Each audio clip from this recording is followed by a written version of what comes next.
The Lake of Geneva is a world away from the horrors of Syria. But this is the city where chemical weapons were first outlawed almost a century ago.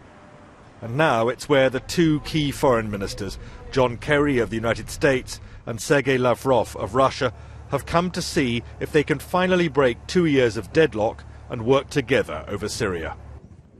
On their way to talks, they signalled a new spirit of cooperation to strip President Assad of chemical weapons, but couldn't hide the old tensions which still divide them.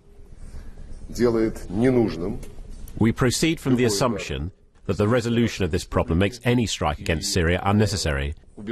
And I'm sure our American partners too, as President Obama said, are firmly in favour of a peaceful settlement of the problem of Syria's chemical weapons. It has to be real. It has to be comprehensive. It has to be verifiable. It has to be credible. It has to be timely and implemented in a timely fashion. And finally, there ought to be consequences if it doesn't take place.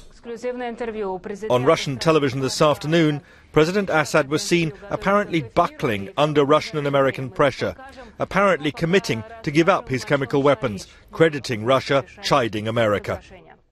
When we see that the US wants stability in our region and stops threatening us and preparing for a strike, and also stops supplying terrorists with weapons, then we'll be able to finalise all the necessary processes and they'll be acceptable from a Syrian point of view.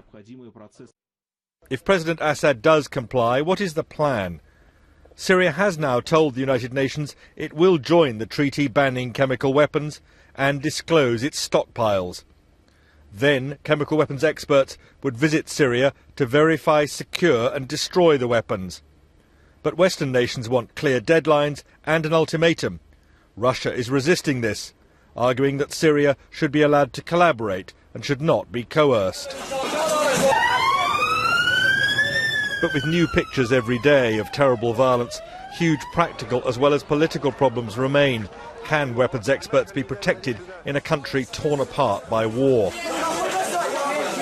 Still, President Putin sees this as his moment, reaching out to Americans. If we can avoid force against Syria, he said in the New York Times, this will improve the atmosphere in international affairs. My working and personal relationship with President Obama is marked by growing trust.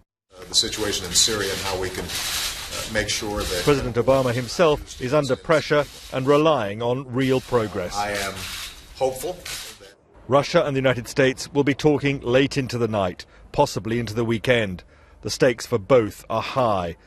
Success over chemical weapons could open the way to wider peace talks, but failure would be an added disaster for political reputations and, above all, for the people of Syria.